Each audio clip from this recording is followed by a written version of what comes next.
আসসালামু আলাইকুম রহমতুল্লাহি ওবারাকাতু। প্রিয় দর্শক মন্ডলী, নিঃসন্দেহে সবাই কুশলে আছেন। আল্লাহ রাব্বুল আলামিন সবাইকে ভালো রেখেছেন। আল্লাহ সুবহানাহু ওয়া তাআলার লাখো কোটি শুকরিয়া জ্ঞাপন করে নবী মুহাম্মদ রাসূলুল্লাহ সাল্লাল্লাহু আলাইহি ওয়াসাল্লামের উপর শত কোটি দরুদ প্রেরণ করে আপনাদের আজকের আমাদের নির্ধারিত টপিকের উপরে লাইভ শুরু করছি। সবাইকে প্রীতি এবং শুভেচ্ছা জানিয়ে,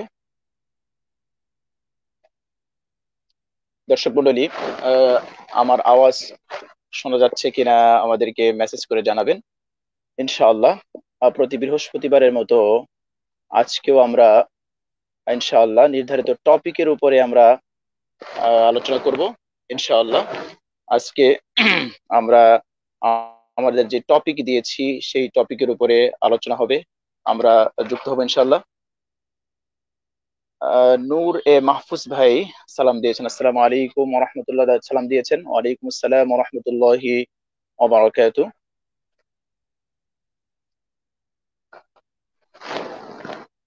কেমন আছেন জিজ্ঞেস করেছেন। আলহামদুলিল্লাহ, আমি ভালো আছি। নিঃসন্দেহে আল্লাহ পাক আপনাদেরকেও ভালো রেখেছেন।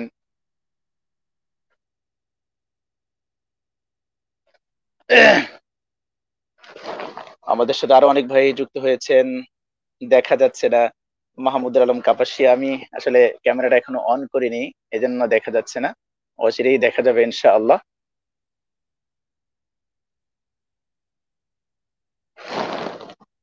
আহ আরেক ভাই সালাম দিয়েছেন, আসসালামু আলাইকুম রহমতুল্লাহ। ওয়ালাইকুম আসসালাম রহমতুল্লাহি ওয়া বারাকাতুহু।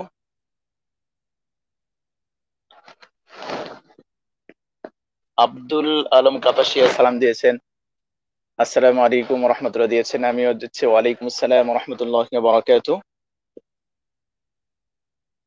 ভাই, নাস্তিকরা দেনমোহরকে পতিতার পারিশ্রমিক তুলনা করে দেয়, এটার জবাব কি দিবে? আমরা আজকে নির্ধারিত টপিকের উপর আলোচনা করবো ইনশাআল্লাহ। আপনারা এ বিষয়ে আমাদের সাথে আলোচনা করবেন ইনশাআল্লাহ। আমি লিঙ্কটা দিয়ে দিচ্ছি।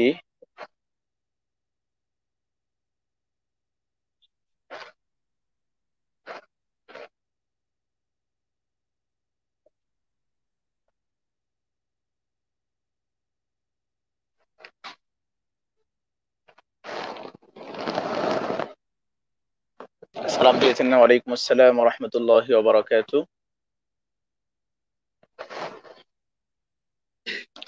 জয়েন লিঙ্ক কোথায়? হ্যাঁ, জয়েন লিঙ্ক অবশ্যই দিয়ে দিচ্ছি।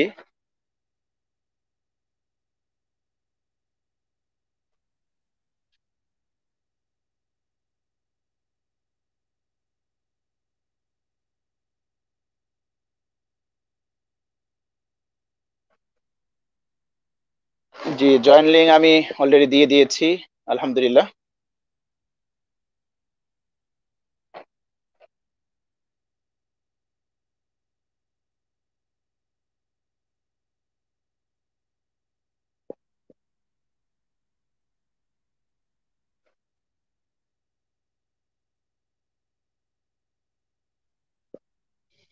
ইন্নী উহিব্বুকা ফিল্লাহি ভাই, ওয়া আইদান আন্নী উহিব্বুকা ফিল্লাহ।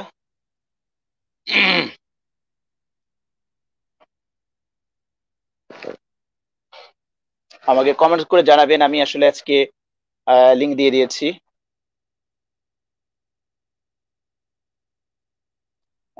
নূরে মাহফুজ ভাই বলেছেন, 6 মাস আপনার মসজিদে নামাজ পড়েছিলাম, আপনার খুতবা খুব ভালো লাগতো। আমার জন্য দোয়া করবেন হুজুর ইনশাআল্লাহ। আপনার জন্য দোয়া রাখি, অবশ্যই আপনিও আমার জন্য দোয়া রাখবেন। আহ, সবাই সবার দোয়া প্রত্যাশী, আমরা প্রত্যেকে প্রত্যেকের জন্য দোয়া করব ইনশাআল্লাহ।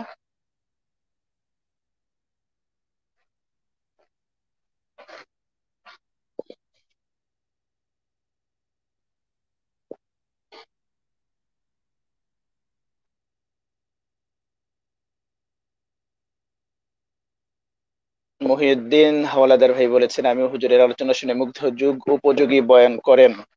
জাযাকাল্লাহ খায়ের। আপনাদের সবাইকে আল্লাহর জন্য ভালোবাসি। এখন আমার ছবি দেখা যাচ্ছে কিনা, সবকিছু ওকে আছে কিনা ইনশাআল্লাহ আমাদেরকে কমেন্টস করে জানাবেন ইনশাআল্লাহ।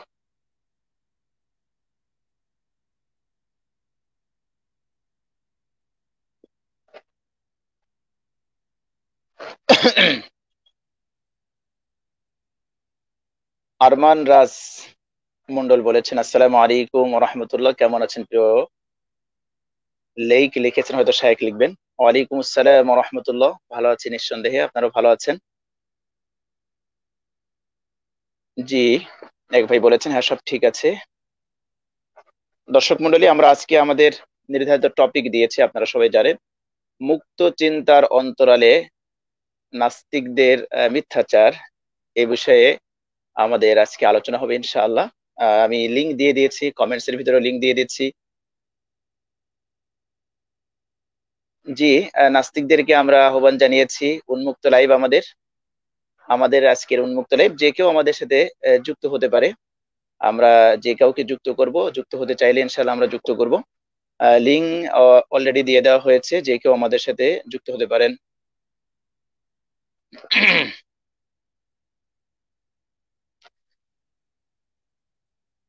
জি, এক ভাই দিয়েছেন, হজরত আসসালামু আলাইকুম, আলহামদুলিল্লাহ এভরিথিং ইজ ফাইন। জি, ওকে, বুঝতে পেরেছি, আলহামদুলিল্লাহ সবকিছু ঠিক আছে।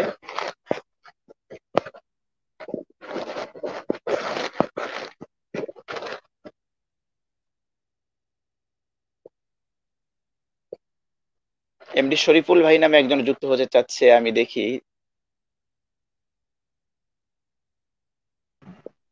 জি, আসসালামু আলাইকুম। ওয়ালাইকুম আসসালাম। আপনি কি এক একদিন এক একটা নাম চেঞ্জ করেন? আমি তো শরীফ নাম ছাড়া অন্য কোনো নামে সাধারণত আপনার সাথে আসি নাই। না, এমনি শরীফুল ইসলাম, আরেকদিন আরেকটা নাম দেখলাম খুব সংক্ষেপে। শরীফ ছিল, আরেকদিন ছিল শুধু শরীফ, আজকে হুম দিয়েছে হুম। শরীফুল ইসলাম। মানে শরীফ নাম ছাড়া তো আমি আপনার লাইভে আসি নাই। না, একদিন সংক্ষেপে ছিল আর আজকে পূর্ণাঙ্গ নাম আর কি। হ্যাঁ, আপনি জি নাম জি জি ওরকম চেঞ্জ করেন সংক্ষেপে, আর আরেকদিন এসেছে বিস্তারিত। জি। আপনি কেমন আছেন? জি, আমি ভালো আছি। আপনি কেমন আছেন? জি, আলহামদুলিল্লাহ, আল্লাহ পাকের অশেষ কৃপায় আল্লাহ পাক ভালো রেখেছেন। জি, আপনি একটা ভালো কাজ শুরু করেছেন, অনলাইনে নাস্তিকদের বিরুদ্ধে ইসলামিক ডিগ্রি ধারী আর কেউ আপনি ছাড়া আমি দেখি নাই। আমি গত 6-7 বছর ধরে নাস্তিকদের কার্যক্রম দেখে যাচ্ছে অনলাইনে। আপনাকে দেখলাম সর্বপ্রথম ইসলামিক ডিগ্রিধারী আপনি একজন এসেছেন যে ডিফেন্ড করার জন্য। এর আগে ডক্টর শায়েখ আবু বকর জাকারিয়া বলেছিলেন আসবেন, কিন্তু উনি দুর্ঘটনাবশত আর পরবর্তীতে আসেননি, যে নাস্তিকদের আচ্ছা। দাঁত ভাঙা জবাব দেবে দেবে এরকম একটা কিছু শুনেছিলাম, উনি বলেছিলেন, পরবর্তীতে উনিও আসেনি। তো আপনি দেখতেছি প্রথম নাস্তিকতার বিরুদ্ধে বলে যাচ্ছেন, এজন্য আপনাকে আন্তরিকভাবে ধন্যবাদ। এবং আশা করি প্রতি বৃহস্পতিবারে এটা চালু রাখবেন, সপ্তাহে একদিন করে হলেও ব্যস্ততার মাঝে 1-1.5 ঘন্টা যদি সময় দেন, ভালো হবে, সবার জন্যই ভালো জি, হবে। জি, ইনশাল্লাহ আপনার মুখটা দর্শক দেখতে চাচ্ছে। এক ভাই মহিউদ্দিন হাওলাদার, উনি কমেন্টস করেছেন, আমি তো শরীফুল ভাইয়ের মুখটা মুখটা দেখাই না, কারণ তাদের আমি জন্য। সাধারণত ইসলামের সম্পর্কে নাস্তিকরা যে তথ্যগুলো দেয় সেগুলো যাচাই করার পরে দেখে আসলেই সত্য সত্য দিচ্ছে। হাজারে দুই একটা ভুল থাকতে পারে, এটা তো ভুল হতেই পারে, কিন্তু দেখা যাচ্ছে বেশিরভাগ তথ্য সত্য হচ্ছে। এজন্য আমি আপনার দিনী ভাই যারা আছেন সবার সাথে আমি কথা বলি। তো আমার চেহারাটা দেখালে আমার নিরাপত্তা একটা সমস্যা হতে পারে। তাছাড়া আপনি তো জানেনই মুরতাদ হত্যা করাও জায়েজ, এটা হাদিসেও এসছে। নুরুল আমিন মুয়া- মুন্না মুয়াত্তা সালাম মালিকের, বলছেন যে, জি জি, মুয়াত্তা মালিকের একটা হাদিসও রয়েছে যে মুরতাদ। আপনাদের কোনো জাতি ভাই কি আজকে আসবে? আমি আসছি, আর কেউ মনে হয় না আসবে, তবু আসতে পারে। আপনি যেহেতু পাবলিক পোস্ট করেছেন, তো যে কেউ আসতে পারে। হ্যাঁ হ্যাঁ, এটা যে সকলের জন্য উন্মুক্ত এবং উন্মুক্ত ভাবেই দেওয়া হয়েছে। এখানে যে কেউ যুক্ত হতে পারে, জি, এবং আমার একটা যে কারোর জন্য ছোট প্রশ্ন এখানে ছিল, একটা ছোট প্রশ্ন ছিল। উন্মুক্ত স্পেস। এই, প্রশ্ন জি কি? জি জি প্রশ্ন কি আমাদের বিষয় ভিত্তিক? জি জি, বিষয় ভিত্তিক। আপনি বলে আপনাদের আজকে টপিকের লাইভের বিষয়টাই হচ্ছে নাস্তিকদের নাস্তিকতা বা মুক্ত মনা মুখোশের অন্তরালে নাস্তিকদের মিথ্যাচার। এখন নাস্তিকরা তো একটা খুবই কমন কথা সবসময় বলে থাকে যে মারিয়া কিপ্টিয়া নাকি ছিলেন উপপত্নী, অর্থাৎ সরাসরি বিয়ে করেননি রাসূলে পাক সাল্লাল্লাহু আলাইহি ওয়াসাল্লাম। এই দাবিটা ওনারা সুনানে নাসাইয়ের একটা সহিহ হাদিস থেকে করে থাকে। এখন এটা কি সত্য বলে থাকে নাকি মিথ্যা বলে থাকে? টপিকের বাইরে, এটা আউট অফ টপিক। ওটা নাস্তিকতার এই কিন্তু টপিক সুনির্দিষ্ট কোনো এই টপিক কিতাবই নেই। তো আপনি এই টপিক টপিক দিয়ে এই দিয়ে টপিক দিলেন, আসলে কিন্তু টপিক, এই টপিকের সাথে নাস্তিকতা ওই কিন্তু বিষয়ের কোনো, জি জি, আচ্ছা এই এই আচ্ছা টপিকের সাথে এই টপিকের সাথে ওটার কোনো দূরতম কোনো সম্পর্ক নাই। আচ্ছা, তো আর আপনার কাছে একটা নাস্তিকদের একটা স্বভাব হলো তারা এখান থেকে কিছু ওখান থেকে কিছু জোড়াতালি দিয়ে তারা একটা দীর্ঘ সময় পর্যন্ত সময় পার করে। এজন্য আমরা টপিক বেঁধে দেই, এই টপিকের বাইরে ওই দিন আমাদের অন্য কোনো আলোচনা নেই।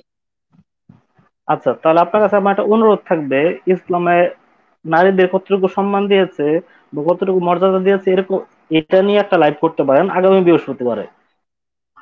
আমরা লাইভ করব ইনশাআল্লাহ, ধারাবাহিকভাবে আমাদের কিছু টপিক আমাদের হাতে আছে, এগুলো আগে শেষ করে জি জি, তারপরে আচ্ছা আচ্ছা। তারপরে আমরা ওইভাবে আমরা করব। দর্শক মণ্ডলী, আমরা আগেই শিরোনাম দিয়েছি, আপনারা দেখতে পেয়েছেন। আপনাদের যদি কোনো রিলেটেড প্রশ্ন থাকে এই বিষয়ে, আপনারা প্রশ্ন করবেন, এই বিষয়ে আপনারা কমেন্টস করতে পারেন। আমাদের কুশল বিনিময় আলহামদুলিল্লাহ অনেক হয়েছে, অনেক ভাই আমাদের সাথে যুক্ত হয়েছেন অলরেডি, এবং সুন্দর সুন্দর কমেন্টস করেছেন, সুন্দর সুন্দর কথা বলেছেন। এটি আমরা আশা করি ভাই, আমাদের প্রিয় নবী সাল্লাল্লাহু আলাইহি ওয়াসাল্লাম তিনি মানুষের সাথে খারাপ ব্যবহার করতেন না, অশ্লীল ভাষাভাষী তিনি ছিলেন না। এজন্য আমি আমার প্রত্যেক লাইভেই বলে দেই, আমরা যেন কাউকে গালিগালাজ না করি, আমরা যেন অশ্লীল শব্দ প্রয়োগ না করি। সুন্দর ভাষায় কিন্তু আমরা সুন্দর সুন্দর কমেন্টস করতে পারি, সুন্দর সুন্দর কথা বলতে পারি। সেটা হতে পারে পক্ষে বিপক্ষে, কেউ আমার মতের বিপক্ষে গেলেই যে তাকে আমাকে গালি দিতে হবে, এটা আসলে যুক্তিযুক্ত না, বা আমার কাছে এটা অসুন্দর মনে হয়। এজন্য ইসলামের সৌন্দর্য আমরা বজায় রাখবো। আর আমরা এইভাবে আমরা কমেন্টস করব, সুন্দর শব্দ প্রয়োগ করব। আমাদের বাংলা ভাষায় কিন্তু শব্দের ভান্ডার অফুরন্ত, অনেক শব্দ আছে।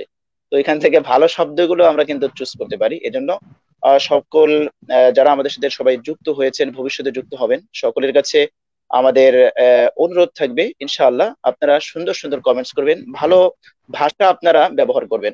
দেখেন, আপনার কথা কিন্তু আপনার অনেক ক্ষেত্রে আপনার পরিচয় বহন করে, যে আপনি আসলে কেমন মানুষ, সেটাও কিন্তু পরিচয় বহন করে। সেজন্য আপনারা সুন্দর ভাষা ব্যবহার করবেন। আপনি কি মুক্ত চিন্তা যে আমরা টপিক দিয়েছি এই ব্যাপারে আলোচনা করতে আগ্রহী? জি জি, অবশ্যই। জি, আমাদের সাথে যে কেউ যুক্ত পারেন, এক ভাই বলছেন ইনশাল্লাহ একটু পরে আসবো। যে কোনো ভাই আমাদের সাথে যুক্ত হতে পারেন, আমি মেসেজে এটা দিয়ে দিয়েছি এবং শিরোনামের সাথে আজকে লিঙ্ক অ্যাড করে দিয়েছি। এজন্য মনে হয় আজকে আমাদের এখানে ঢোকা খুব সহজ হবে। যে কেউ লিঙ্কে ক্লিক করেই আমাদের সাথে যুক্ত হয়ে যেতে পারেন, আমরা স্বাগত জানাবো। জি, তাহলে আমি মুক্তমনা বা নাস্তিকদের সাধারণ কিছু দাবিটা আমি যে সংক্ষেপে বলে দেই, তাহলে মনে হয় দর্শকদের বুঝতে সুবিধা হবে।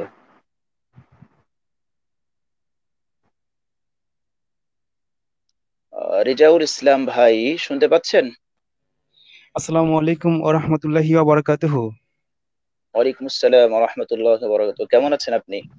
আলহামদুলিল্লাহ শেখ, আমি ভালো আছি। আপনি কেমন আছেন? জি আলহামদুলিল্লাহ। জি শেখ, আপনার এই লাইভের অপেক্ষায় থাকি, প্রতি বৃহস্পতিবারে আপনি আসেন।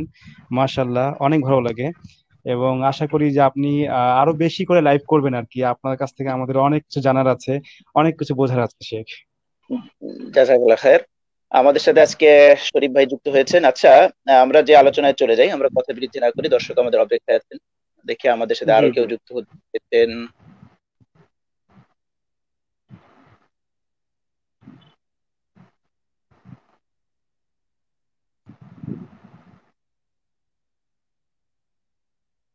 জি, আমি যেটা বলি যে মুক্ত চিন্তার যে বিষয়টি, এই বিষয়টি সম্পর্কে আমি আপনার শরীফ ভাইয়ের কাছে জানতে চাচ্ছিলাম।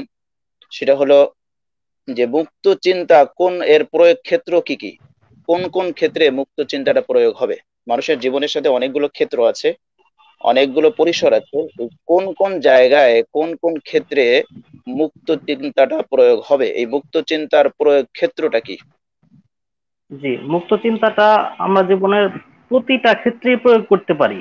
আর মুক্ত চিন্তা বলতে সংক্ষেপে যেটা হচ্ছে, আপনি যখন কোনো চিন্তা করবেন বা কোনো ডিসিশন নেবেন বা কোনো কাজ করবেন, সে সময় আপনাকে ইতিপূর্বে কোনো ধারণা বা জ্ঞান, সেটা যদি আপনাকে পরবর্তীতে কোনো কাজ করতে ইনফ্লুয়েন্স করে বা প্রভাব রাখে, জি বা আপনি জি, একটা কাজ একটু করতে একটু যাচ্ছেন। একটু একটু আমাদের আব্দুল্লাহ আল মামুন ভাই যুক্ত হয়েছেন আমাদের সাথে। আপনাকে আসসালামু আলাইকুম রহমতুল্লাহ। ওয়ালাইকুম আসসালাম ওয়া রাহমাতুল্লাহি ওয়া বারাকাতুহু। জি হযরত, কেমন আছেন? আলহামদুলিল্লাহ, নিশ্চয়ই আপনি ভালো আছেন। আপনি ইনশাআল্লাহ কথা বলতে চাইলে কথা বলতে পারবেন। এখন আমরা সবাই আনমিউট করে রাখি। যেহেতু জি আমাদের শরীফ ভাইয়ের কাছে আমরা একটা প্রশ্ন রেখে দিয়েছি যে আহ, মুক্ত মনাটা এটা আসলে এই যে শব্দ বা সংজ্ঞা এটা জীবনের কোন কোন ক্ষেত্রে প্রয়োগ হতে পারে, আহ, এটা উনি বলবেন সংক্ষেপে, এরপরে আমরা ইনশাআল্লাহ আলোচনা করব। জি, আপনার এটা ইনশাআল্লাহ। আনমিউট করে রাখেন। জি জি, মুক্ত চিন্তাটা আমরা যে, জি, আব্দুল আল জি আমি মামুন ভাই যেটা আপনি একটু বলছিলাম, আনমিউট করে মুক্ত রাখেন। চিন্তাটা আমরা জীবনের প্রতিটা ক্ষেত্রেই এমআইসি লেখা ওখানে দেখেন, ওখানে আপনি ক্লিক করেন, ওখানে দেখেন আনমিউট হয়ে যাবে।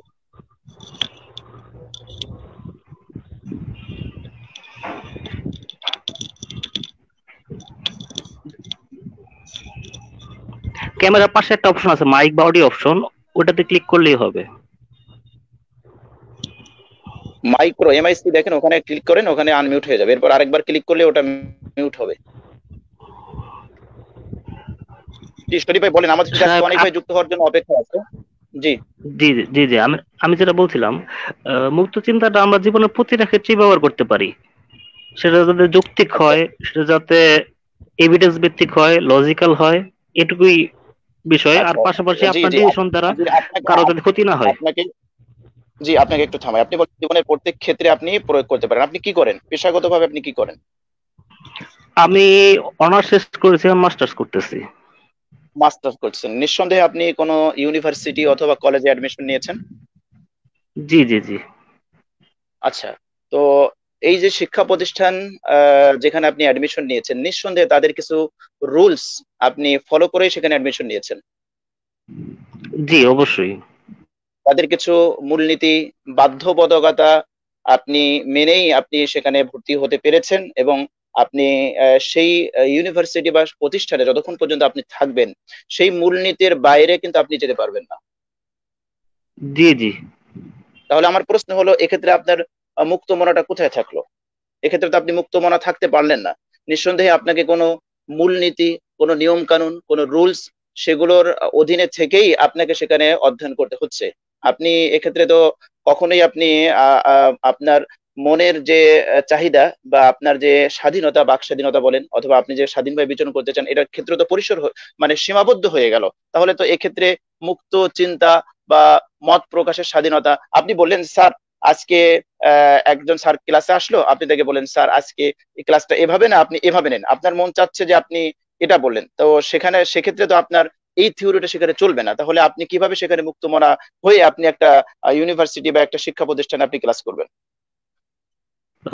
আপনার একটা জায়গায় ভুল হচ্ছে, সেটা কি, মুক্ত চিন্তা বা মুক্ত মনা মানে কিন্তু আমি যা ইচ্ছা তাই করবেন তা কিন্তু না। মানে সেটা যে সোসাইটি কারো ক্ষতি না করে, আমরা সেটা এভিডেন্সের ভিত্তিতে, যারা আমাদের সিনিয়র আছে তাদের অ্যাডভাইসের ভিত্তিতে আমরা তাদের সবকিছু আমরা বিবেচনা করব। বিবেচনা করার পরে আমি যে সিদ্ধান্তটা নিব, সেটা ক্ষেত্রে সবগুলো বিবেচনা করে তারপরে যাতে নিতে পারি, আগে থেকে যাতে কোনো কিছু আমাকে প্রভাবিত না করতে পারে, সেটা হচ্ছে মুক্ত চিন্তা।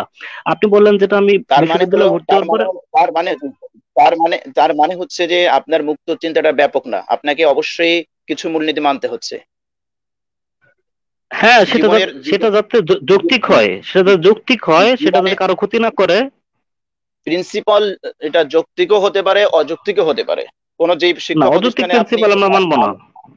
আপনি যেই প্রতিষ্ঠানে ভর্তি হয়েছেন, সেই প্রতিষ্ঠানের এমন কিছু রুলস আছে যেটা আপনার কাছে অযৌক্তিক মনে হতে পারে, যে কোনো মানুষের কাছে অযৌক্তিক হতে পারে, কিন্তু সেই প্রতিষ্ঠানে পড়তে হলে সেই রুলস মানা ছাড়া তো আপনি প্রতিষ্ঠানে পড়তে পারবেন না। না, আপনি ছাত্র আন্দোলনের নাম মনে হয় শুনেননি। বাংলাদেশের সরকারি বেসরকারি সকল বিশ্ববিদ্যালয়ে যদি, বা যে কোনো বিশ্ববিদ্যালয়ে যদি কোনো এমন কোনো নিয়ম করে যেটা ছাত্রদের উপর বোঝা হয়ে যাচ্ছে বা সোসাইটির উপর খারাপ প্রভাব ফেলতে পারে, তাহলে ছাত্র আন্দোলন হয়। আপ- ছাত্র আন্দোলন হইলে কিন্তু দেখা যায় যে আপনি মনে হয় প্রশাসন পর্যন্ত আপনি মানতে বাধ্য আপনি মনে হয়। হয় প্রশ্নটা এড়িয়ে যাচ্ছেন। আপনি মনে হয় প্রশ্নটা এড়িয়ে যাচ্ছেন।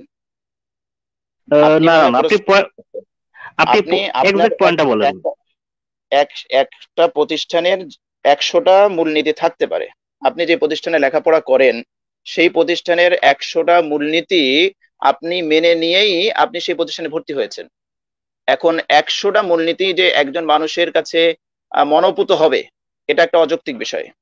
মানুষের বিবেক, মানুষের মেধা, মানুষের চিন্তা, এটা বিভিন্ন ডিফারেন্স, ভিন্ন ভিন্ন। তো এখানে যে মূলনীতিগুলো আছে সেই মূলনীতি যদি আপনি পড়তে পারেন, ধরুন আপনার কাছে একটা মূলনীতি অযৌক্তিক মনে হলো, এভিডেন্স মানে দলিল ছাড়া মনে হলো, তারপরেও তো সেই প্রতিষ্ঠানে ভর্তি হতে হলে আপনাকে অবশ্যই সেটা মেনেই সেই প্রতিষ্ঠানে লেখাপড়া করতে হবে, তাহলে তো আপনি মুক্তমনা থাকতে পারছেন না। কিন্তু মূলনীতি গুলা পড়ার পরে আবার যদি আমার তো মনে হয়েছে যে সব প্রতিটা মূলনীতি ছাত্রদের জন্যই করা হয়েছে এবং সবকিছুর মধ্যেই ভালো কিছু আছে। আমি সেটা চিন্তা চেতনা বিবেক বুদ্ধি দিয়ে বিচার বিশ্লেষণ করেই তারপরে কিন্তু আমি সেখানে ভর্তিটা হয়েছি। আগে মূলনীতি গুলা তার মানে পড়েছি, আমার কাছে বাস্তব মনে হয়েছে, তারপরে ভর্তি হয়েছি। তার মানে হলো যে আপনি ওই রুলস গুলো মেনে নিয়ে ভর্তি হয়েছেন, এই তো সংক্ষেপে কথা জি এটা। জি তাহলে জি জি এক্ষেত্রে আপনি ঠিক। পরিপূর্ণ আপনি মুক্তমনা থাকতে পারছেন না, পরিপূর্ণ আপনি স্বাধীন না। কারণ আপনাকে কিভাবে? অবশ্যই অবশ্যই আপনাকে সেই মূলনীতিগুলো মেনে নিয়েই আপনাকে সেই অ্যাডমিশন নিতে হচ্ছে। কাজে আপনি এখানে পরিপূর্ণভাবে আপনি মুক্তমনা থাকতে পারছেন না।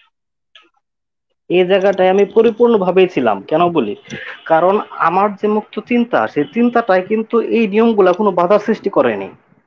আপনি কি একটা এক্সাম্পল দিতে পারবেন যেমন শেখ, শেখ আমি ওনাকে একটা প্রশ্ন করতে চাই, আমাকে কি অনুমতি দিবেন? জি জি করেন না, আমাদের এখানে আমরা খুব আন্তরিকতার সাথে আলোচনা করতে চাই, আপনি প্রশ্ন করতে পারেন, সমস্যা নেই।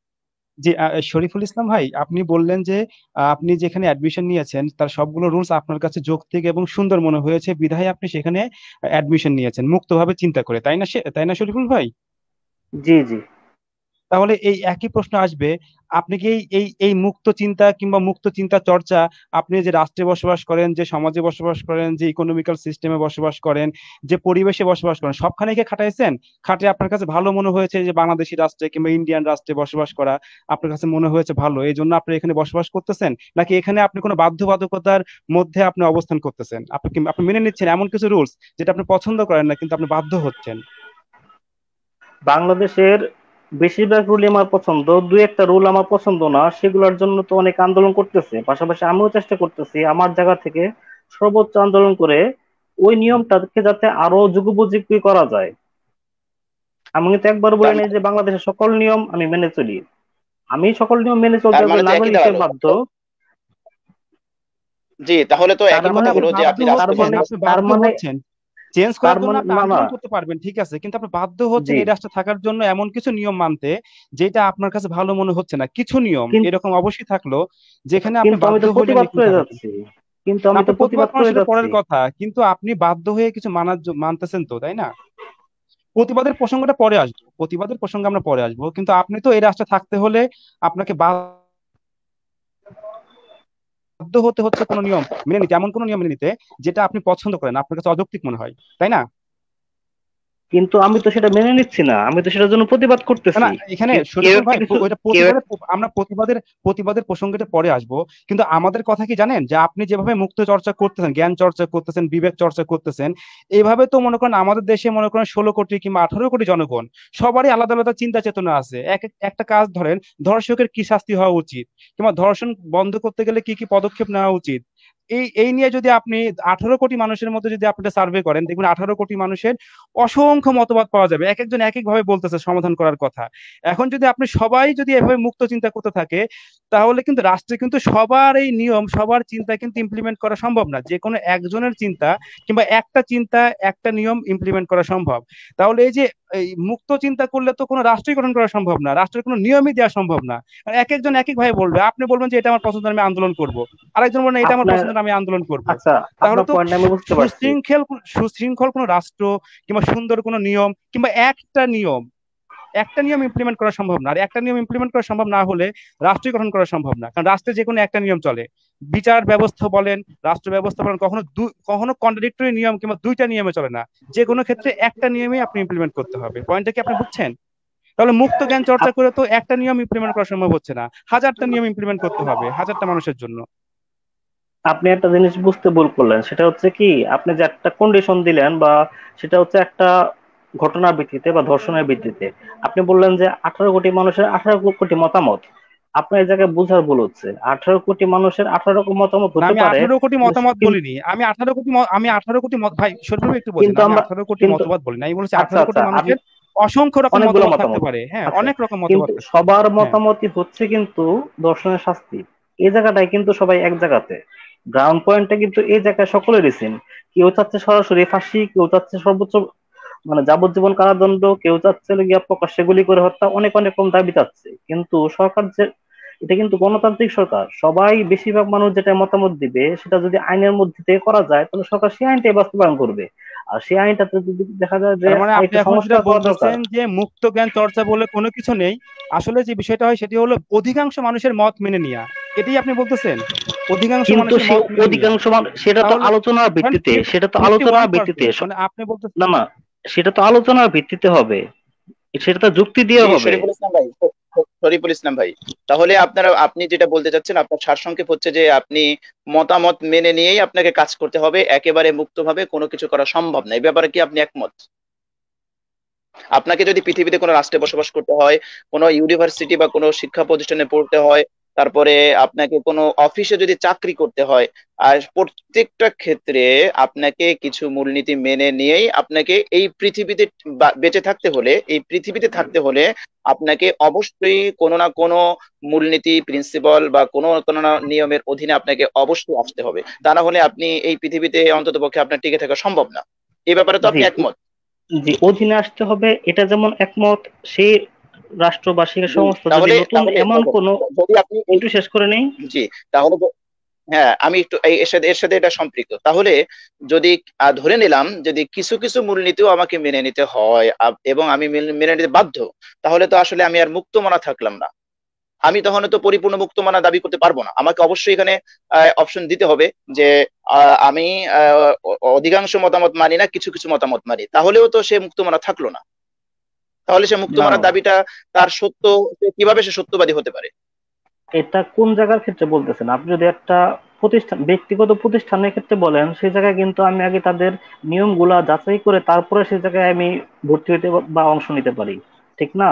আমি কিন্তু আগে থেকে এটা নিয়ম মানতে বাধ্য নিয়ম না। কোনো নিয়মগুলো আমি আপনি জানবো, প্রশ্ন কিন্তু সেটা যদি, না না, আমি আমি শরীফ ভাই, দুইটাই আপনি আসবো। কিন্তু প্রশ্ন দিয়ে যাচ্ছেন। আমি আমি দুটাতেই আসতেছি। আমি এটাকে ব্যক্তিগত প্রতিষ্ঠানগুলো আগে শেষ করে নিই। ব্যক্তিগত প্রতিষ্ঠানের ক্ষেত্রে সর্বপ্রথম আমি এই নিয়মগুলো পড়বো, যদি আমার সাথে যায় বা আমার যদি মনে হয় এগুলা যৌক্তিক, তাহলে আমি ব্যক্তিগত প্রতিষ্ঠানগুলোর ক্ষেত্রে আমি ডিসিশন নিব। আর সেটা যখন রাষ্ট্রীয় বা বড় কোনো প্রতিষ্ঠানের ক্ষেত্রে হবে, তখন দেখা যাবে যে যেগুলো আমি মানতে পারবো সেগুলো আমি মেনে নিব, আর যেগুলো আমার বিরুদ্ধে যাবে সেগুলোর জন্য আমি সমালোচনা করব, সমালোচনা করা এক জিনিস, সমালোচনা করা, প্রতিবাদ প্রতিবাদ করব, করা এটা ভিন্ন। প্রতিবাদ করব। এটা এটা এটা ভিন্ন জিনিস। কিন্তু আপনি যখন কোন রাষ্ট্রে বসবাস করবেন, সেই রাষ্ট্রের মূলনীতি তো আপনাকে মেনে নিতে হবে। সেই রাষ্ট্রের মূলনীতি মেনে না নিলে আপনি তো সেই রাষ্ট্রে বসবাস করতে পারবেন না বা থাকতে পারবেন না। তাহলে আপনি মুক্তমনা থাকলেন কিভাবে? আপনি মুক্তমনা তো পরিপূর্ণভাবে আপনি মুক্তমনা হতে পারলেন না। হ্যাঁ, কিছু কিছু ক্ষেত্রে আপনি আপনার ব্যক্তিগত মতামত আপনি প্রকাশ করতে পারেন, কিন্তু অবশ্যই অবশ্যই আপনাকে কিছু কিছু মূলনীতি মেনে নিতে হবে যদি পৃথিবীতে টিকে থাকতে চান। তো যদি তাই হয়, তাহলে তো আপনাদের মুক্তমনার এই দাবিটা এখানে সংস্কার করতে হবে, যে আমরা কিছু কিছু ক্ষেত্রে মুক্তমনা, কিছু কিছু ক্ষেত্রে মুক্তমনা না। তা না করে আপনারা যে ঢালাওভাবে মুক্তমনা দাবি করেন, এই দাবি তো আপনাদের সত্য না, এই ক্ষেত্রে তো আপনারা মিথ্যাবাদী।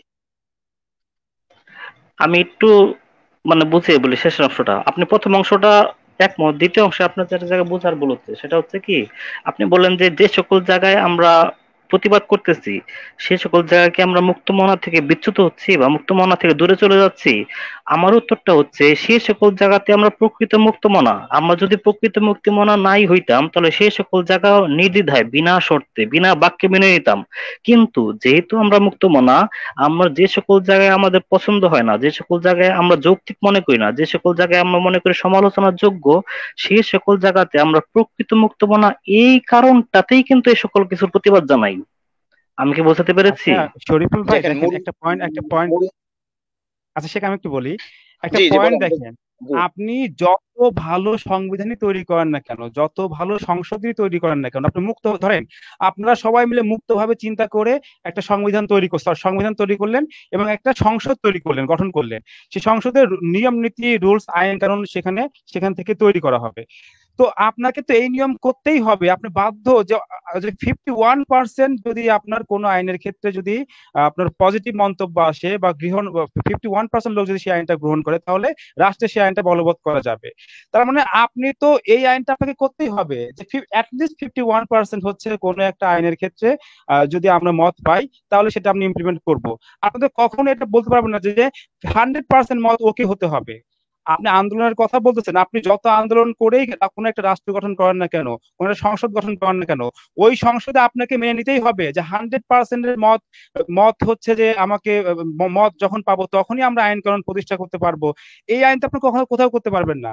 আপনাকে তো এটা মানতে হবে যে অ্যাটলিস্ট 51% হচ্ছে ঐক্যমতে পৌঁছাতে হবে। যদি পৌঁছায় তাহলে যদি 49% যদি অমত হয় ওই ওই সংসদের, তবু ওই 41% লোক ওই 51% যে মত যে লোকের যে মত সেটাকে তাকে বাধ্য হবে সে তাকে বাধ্য হতে হবে মেনে নিতে।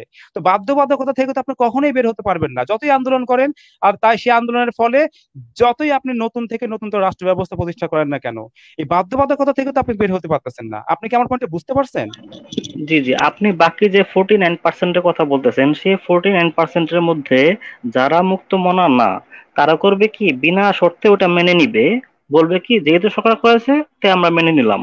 কিন্তু সেই 49-এর মধ্যে যদি একজনও মুক্ত মনা থেকে থাকে, তারা বলবে না, এই আইনটাতে সমাজের এই অমুক অমুক ক্ষতি হইতে পারে, সমাজের অগ্রগতির ক্ষেত্রে এই আইনটা একটা বাধা হয়ে দাঁড়াতে পারে, যারা প্রকৃত মুক্ত মনা তারাই সেটার জন্য প্রতিবাদ করবে। আচ্ছা শরীফুল আপনি ভাই, আপনি আমার পয়েন্ট বোঝেননি। আমি আপনার পয়েন্ট বোঝেন। ধরেন আপনারা আন্দোলন করলেন, মুক্ত মনারা মিলে আন্দোলন করে আপনি একটা রাষ্ট্র প্রতিষ্ঠা করবেন না? একটা রাষ্ট্র তো প্রতিষ্ঠা করবেন। আপনি আমার সাথে কথা বলেন, আমার আপনি আমার সাথে রাষ্ট্র কথা বলেন। প্রতিষ্ঠার দিকে চলে যাচ্ছেন। হ্যাঁ আমি বা আপনি আপনি তো ব্যক্তিগতভাবে না মুক্ত না ভাই মনারা, ভাই আমার কথা শুনেন। আপনি তো বলেছেন সমস্ত ক্ষেত্রে আপনারা মুক্ত মন নিয়ে চর্চা করবেন। আপনি কিন্তু এক্সক্লুসিভ করেননি, আপনি কিন্তু সমস্ত ক্ষেত্রে বলেছেন, জীবনের প্রতিটা ক্ষেত্রে হ্যাঁ, আপনি জি মুক্ত জি, মন নিয়ে চর্চা ব্রডলি, করবেন। জি জি, এই আমি তো এই বলেছি জন্যই আমি ব্রডলি। আপনাকে, হ্যাঁ হ্যাঁ, এই আমি জন্যই আমি আমি আপনাকে প্রশ্নটা করতেছি জি, যে আপনারা আপনারা হচ্ছে ওই মুক্ত মনেরা আন্দোলন করে রাষ্ট্র প্রতিষ্ঠা করলেন করলেন হ্যাঁ, এখন তো আপনি কি সেই রাষ্ট্রে এই নিয়ম প্রতিষ্ঠা করতে পারবেন? সেই যে যে সংসদে যে আইন তৈরি করা হবে সেই ক্ষেত্রে 100% লোক ঐক্যমতে আসতে হবে, তাহলে আইন পাস হবে। এই নিয়ম কি আপনি করতে পারবেন? না, এরকম নিয়ম যে করতে পারবো আমি তো এমন কোনো দাবি করিনি। তার মানে আপনারা সমস্ত মুক্ত মনা মিলেও যদি কোনো রাষ্ট্র প্রতিষ্ঠা করেন, তাহলেও কিন্তু আপনাকে এটা করতে হবে আইন যে অ্যাটলিস্ট 51% লোক ঐক্যমতে আসলে আইন প্রতিষ্ঠা হয়ে যাবে। তার মানে কিন্তু আপনিই বাধ্যবাধকতা সৃষ্টি করতেছেন বাকি 49% লোকের উপরে, যা আপনাকে ওই 51% লোকের মত অবশ্যই মেনে নিতে হবে। এর বাইরে কিন্তু কিন্তু আপনি যেতে তারা পারছেন না। তার মানে কিন্তু আপনিই কিন্তু তারা বাধ্য কিন্তু না করতেছেন। ভোট দিল, আমার কথা কিন্তু তারা শরীফুল কিন্তু ভাই না ভোট শুনেন, দিল, তারা কিন্তু না ভোট আন্দোলন দিল। না সংসদের ভোট মধ্যেও, দিক, সংসদের না মধ্যে ভোট না আইন ভোট আইন দিক, পাশ করার সময়তেও কিন্তু না ভোট আপনি দিল। যে এটা কি, আমার কথা শুনেন, এটা দেখে মুক্ত আপনি যে মনা পরিচয় আপনি পাচ্ছেন না? শরীফুল ভাই, আমি আপনার আমার পয়েন্ট বোঝেননি। আপনি যে সংবিধান তৈরি করলেন যে এই সংসদে অ্যাটলিস্ট 51% লোকের মতই সবাইকে মেনে নিতে হবে, তো আপনি তো ওই যে সংবিধান যখন এই কথাটা লিখলেন, এই ক্লজটা লিখলেন যে অ্যাটলিস্ট 51% লোকের মত যদি পজিটিভ হয় ওই আইন 49% লোককে মেনে নিতে হবে। তো আপনি তো বাধ্য করতেছেন মানুষকে ওই 51% লোকের মত মেনে নিতে। যখন আপনি এই নিয়মটা আপনি সংবিধানে লিখবেন, আপনি কখনো কি এরকম কোন সংবিধান তৈরি করতে পারবেন যেখানে আপনি বলতে পারবেন যে 100% লোকের ঐক্যমতে আসতে হবে কোন একটা আইন প্রতিষ্ঠা করার ক্ষেত্রে, আদারওয়াইজ সেই আইন আমরা মানবো না? এরকম কি কোন সংবিধান লিখতে পারবেন আপনি কোন পৃথিবীর কোন সংবিধানে? আচ্ছা, আপনি অঞ্চলে যাচ্ছেন কি রাষ্ট্রবিজ্ঞানের মধ্যে বা গণতন্ত্র? আপনি গেছেন ভাই, দেখেন আপনি বলেছেন আপনার না না, জীবনের প্রতিটা ক্ষেত্রে, আচ্ছা আচ্ছা, জীবনের প্রতিটা ক্ষেত্রে আপনি আচ্ছা এটা আচ্ছা, চর্চা করবেন। জি জি, আমি কিন্তু আমি ওখানে বুঝতে পারছি যাইনি। পয়েন্টটা। আপনি যদি বলেন শুধু ব্যক্তিগত ক্ষেত্রে, আমরা ব্যক্তিগত আচ্ছা, পর্যায়ে আলোচনা করতাম। আমরা যে বর্ডারটাতে রাষ্ট্র গঠন করব, আগে দেখতে হবে আপ- এই বর্ডারটাতে তাতে কি একনায়কতন্ত্র চলে, সমাজতন্ত্র চলে, কমিউনিজম ধরেন চলে, গণতন্ত্র, নাকি ধরেন গণতন্ত্র গণতন্ত্র, চলে? ধরেন হ্যাঁ, গণতন্ত্র যদি চলে, ধরেন গণতন্ত্র গণতন্ত্র। চলে, যদি গণতন্ত্র চলে তাহলে গণতন্ত্রের ভিত্তিতে হবে। কারণ কি, আমরা যখন একটা রাষ্ট্র প্রতিষ্ঠা করব, সেই রাষ্ট্রটা কি একনায়কতন্ত্র হবে নাকি গণতন্ত্র হবে, এটা একটা ভিন্ন আলোচনা। শরীফ না ভাই, না না, আমার কথা শুনেন, শরীফ ভাই আপনার আলোচনাটা আপনার ঠিক বলেন, ঠিক শরীফ ভাই, বলেন। রেজাউল ভাই আপনাকে একটু থামাই, রেজাউল ভাই একটু থামাই। শরীফ ভাই তাহলে আমাদের সাথে যুক্ত হয়েছেন রেজা সেলিম ভাই, আমার অনেক দিনের একজন ভাই।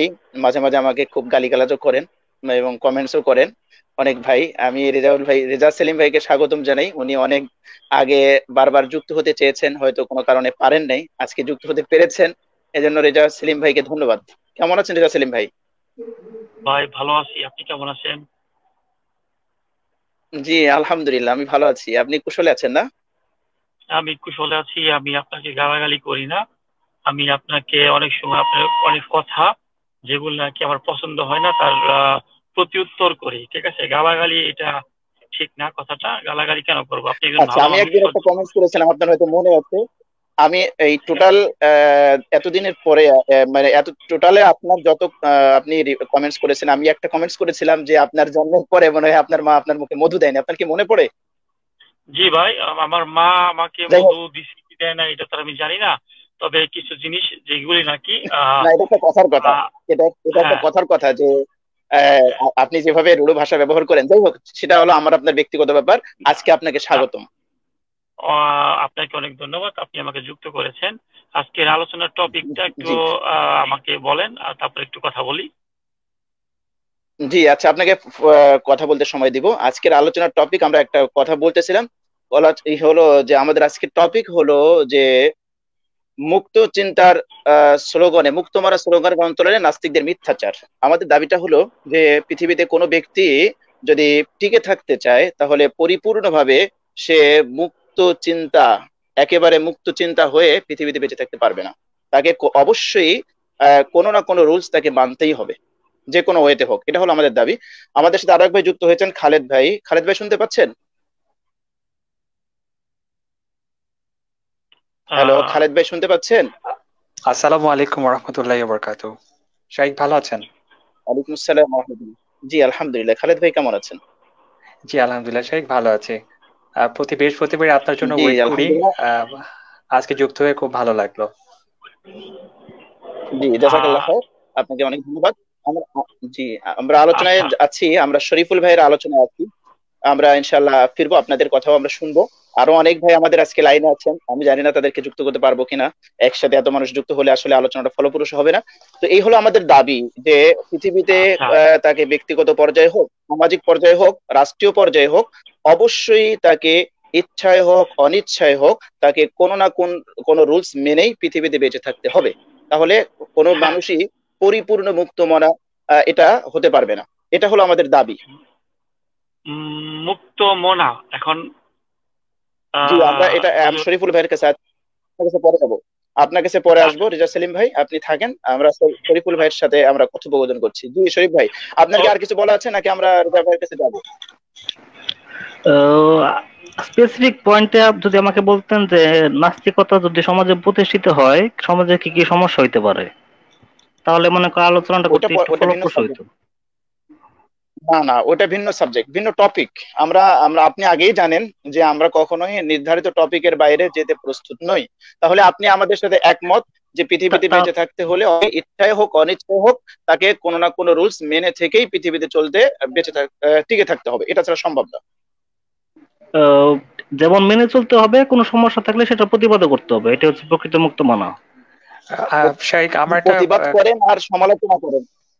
জি, প্রতিবাদ করেন আর সমালোচনা করেন, এই রুলস মেনে নিয়েই আপনাকে পৃথিবীতে টিকে থাকতে হবে, এটার কোনো বিকল্প নাই। জি, শরীফ ভাই, আপনি থাকেন আমাদের সাথে। জি, কে বা যেন কথা বলতে চাচ্ছিলেন, খালেদ ভাই নাকি? বলেন। জি শাইখ, আমার কোশ্চেনটা ছিল শরীফ ভাইয়ের কাছে, যে তিনি যে প্রতিবাদ করবেন সেটার পেছনে কোন স্ট্যান্ডার্ডটা রেখে সে প্রতিবাদটা করবেন, সেটা আমার কোশ্চেন। তার পেছনের কারণটা কি? যুক্তি প্রমাণ না, এখানে তথ্যউপাত্ত খালেদ ভাই এগুলোকে দেখেন দেখে। না, ও দেখেন ওখানে পয়েন্টে চলে যাবে, তাহলে হচ্ছে নাস্তিকতার নৈতিক ভিত্তি কোথায়, এই প্রসঙ্গে চলে যাবে।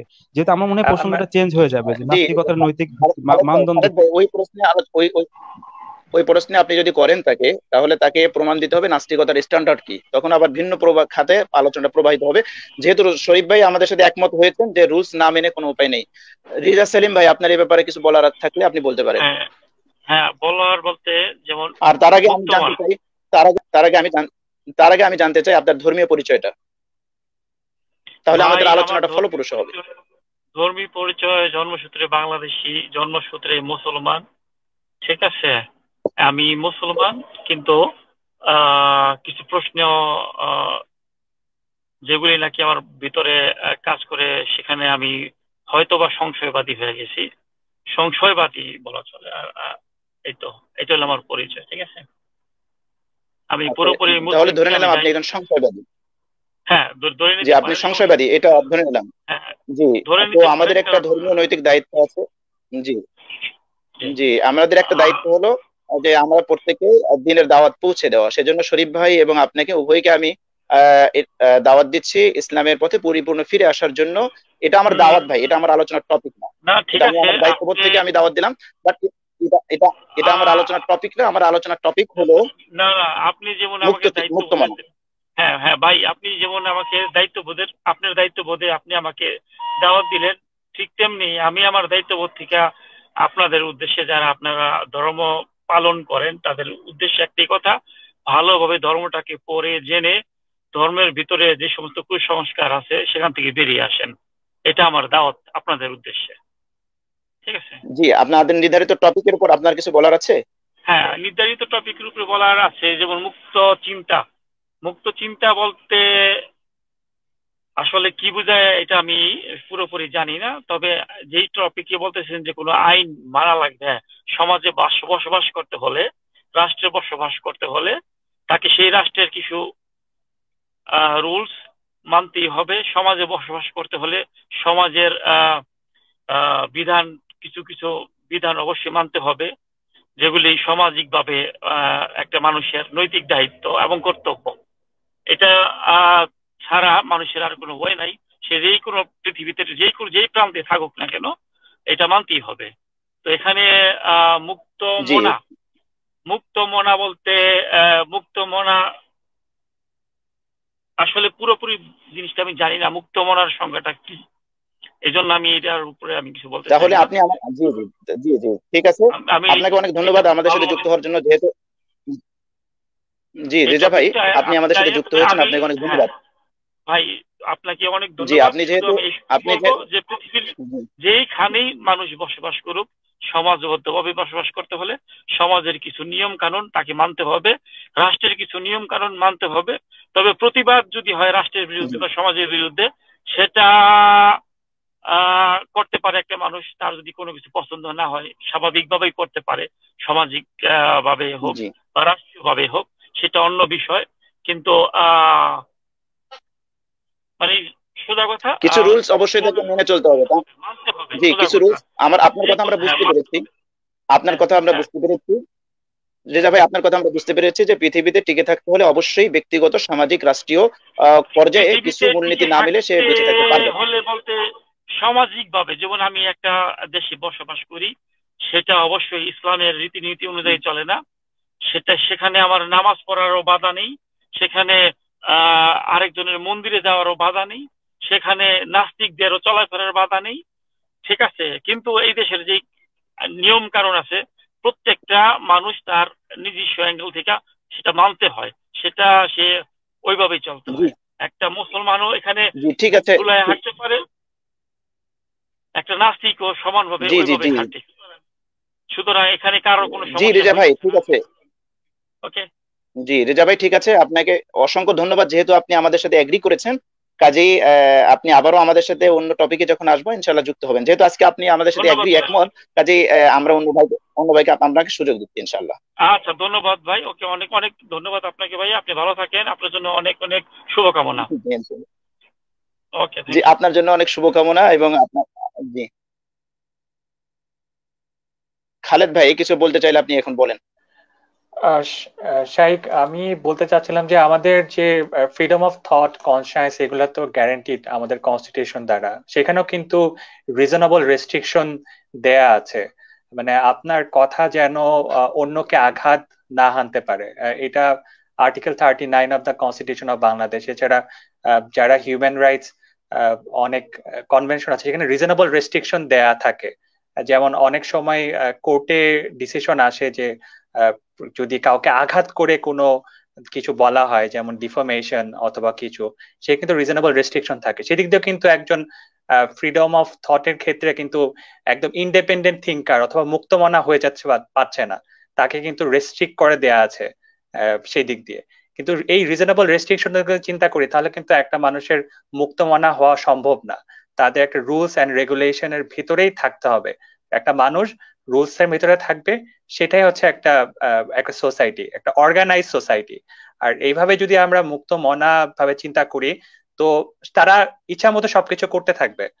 তাদের প্রতিবাদ যে কথা বলবে, এই প্রতিবাদ জিনিসটাও কোন গ্রাউন্ডে ঠিক করা হবে সেটাও কিন্তু বলা নেই। যেমন তারা বলবে যে আমার হাতে আগুন লাগলেই মনে হচ্ছে যে যে জিনিসটা খারাপ, কিন্তু একটা বাড়িতে যদি আগুন লাগে এবং পাশের রুমে কেউ যদি থাকে, তাকে যদি আমি বাঁচাতে যাই, সেখানে কিন্তু আমার আগুন লাগতে পারে, কিন্তু ওই আগুনটা লাগিয়ে আমি আরেকজনকে বাঁচাবো।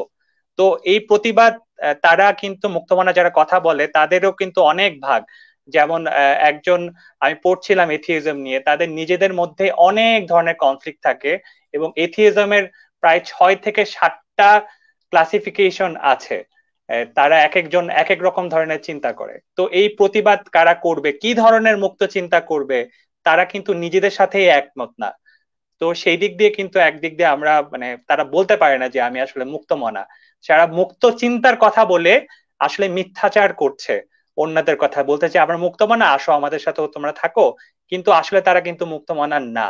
তারাও একটা প্রতিবাদ করছে এবং একটা সোসাইটির মধ্যে থাকছে, ইভেন সেটাকেও মানছে। ধন্যবাদ সেই।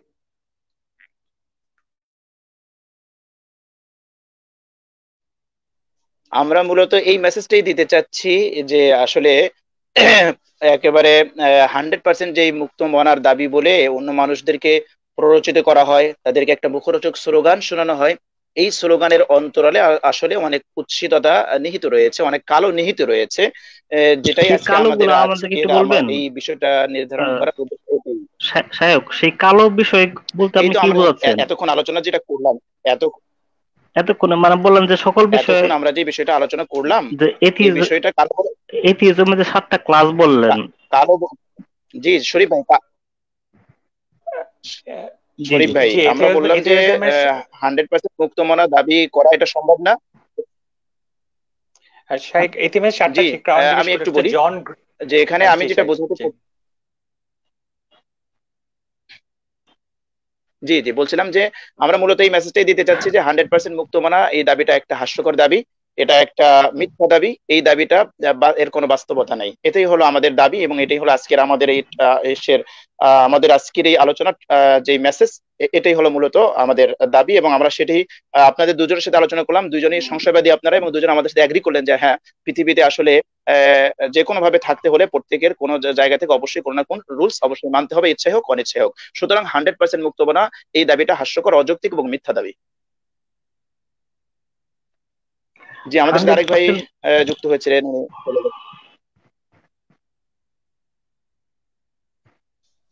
জি দর্শক মন্ডলী আপনারা মেসেজ করেছেন, ভিন্ন ভিন্ন ভিন্ন বিষয়ে আমাদের সাথে কমেন্টস করতেছেন।